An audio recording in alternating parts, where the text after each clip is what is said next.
BJP వైపు చూస్తూ ఉన్నాయి. ఈరోజు ఒక దేశభక్తి దైవభక్తితో ఉన్నటువంటి వాళ్ళపైన ఒక మచ్చ వేసేటువంటి ప్రయత్నం మీరు ఏదైతే చేస్తూ ఉన్నారో వారికి కూడా ఆత్మగౌరవం ఉంది. మరీ ముఖ్యంగా మా సోదరిమణులు మహిళలు కుంకుమార్చనను అడ్డుకున్నటువంటి ఈ కుట్రలు కుతంత్రాలు చేస్తున్నటువంటి పార్టీని సందర్భం వచ్చినప్పుడు మేము బొంద పెడతామనే పద్ధతిలో ఈరోజు వారికి జరిగిన అవమానం విషయంలో మా అక్క చెల్లెళ్ళు చర్చించుకుంటా ఉన్నారు. తప్పకుండా తగిన రీతిలో బుద్ధి చెప్తారు.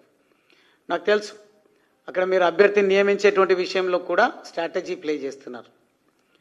ఒక అభ్యర్థిని నియమించాలి, లేకుంటే గెలుపు జరగాలంటే ఏ రకమైనటువంటి ప్రావకేషన్తోనా రెచ్చగొట్టే ధోరణితోనా ఓట్లు కొల్లగొట్టాలనే ప్రయత్నం చేస్తూ ఉన్నారు. మీరు ఎంత కులాల మధ్యలో మతాల మధ్యలో ప్రజల మధ్యలో ఆంతర్యాలు సృష్టించి చిచ్చు పెట్టేటువంటి ప్రయత్నం చేసినా ప్రజలు విఘ్నులు.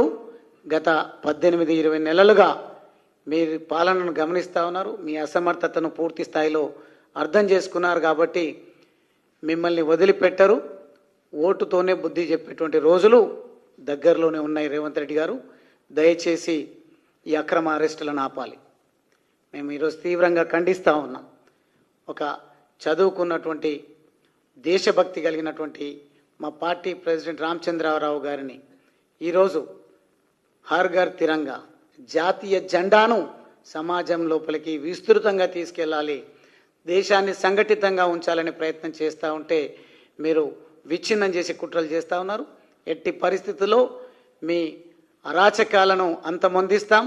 ఈ ప్రాంతంలో ఈ జెండా బీజేపీ జెండాను రెపరెపలాడించడం కోసం మరీ ముఖ్యంగా ఈ బాధ్యత హర్ ఘర్ తిరంగా కార్యక్రమానికి సంబంధించి బీజేవైఎంకు మా పార్టీ అవకాశం కల్పించినట్టుంది.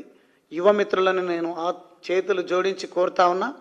ఎట్టి పరిస్థితుల్లో కూడా ఈ కార్యక్రమం ద్వారా ఈ దేశ పరిరక్షణను దెబ్బతీసేటువంటి ప్రయత్నం రాహుల్ గాంధీ గారు సంఘ విద్రోహ శక్తులు మరీ ముఖ్యంగా భారతదేశాన్ని సర్వనాశనం చేయాలని కుట్ర పన్నుతున్నటువంటి కుట్రదారుల ఎత్తులను చిత్తు చేసి ప్రతి గడపకు కూడా మన దేశభక్తి ఏందో చాటే విధంగా కార్యక్రమాన్ని రూపకల్పన చేయండి.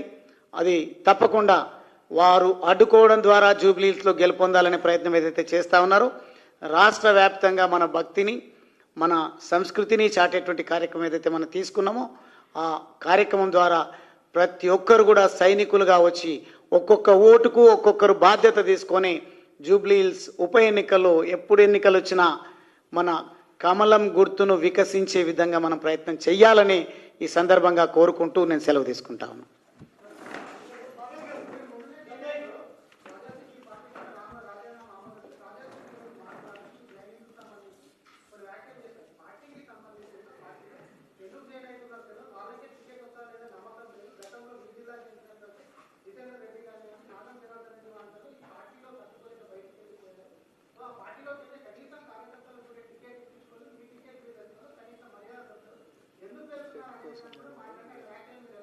No problem.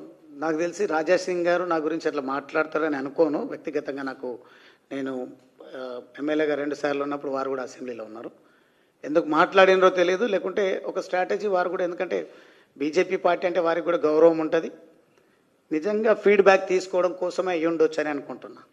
కారణం నేను వచ్చింది మీరందరి సమక్షంలో, నేను బీజేపీ పార్టీలో చేరింది నాకు పదవులు కొత్త కాదు. చిన్న వయసులో 2 సార్లు శాసనసభ్యుడిగా నా అచ్చంపేట ప్రజలు నాకు అవకాశం ఇచ్చారు. సమాజంలో చివరి వ్యక్తి వరకు అభివృద్ధి ఫలాలు సంక్షేమం అందాలనే నా లక్ష్యంతో నేను పనిచేసిన ప్రతిపక్ష పాత్ర పోషిస్తున్నటువంటి ఈ సందర్భంలో నేను తీసుకున్నటువంటి నినాదం, నేను వచ్చినటువంటి నేపథ్యాన్ని కనుక మీరు అర్థం చేసుకుంటే అంత్యోదయ అనే పదం చాలా స్పష్టంగా నేను వాడడం జరిగింది. సమాజంలో ఉన్నటువంటి చివరి పౌరుడి వరకు ప్రభుత్వ చేయూత సమాజం యొక్క చేయూత అందాలనే లక్ష్యంతోనే వచ్చిన నేను ఒకవేళ ఎమ్మెల్యేనే కావాలి అనుకుంటే నాకు అక్కడ ఏమాత్రం ఇబ్బంది లేదు.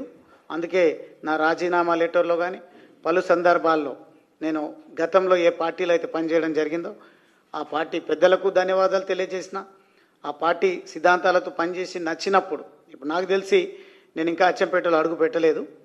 ఆ పార్టీ సిద్ధ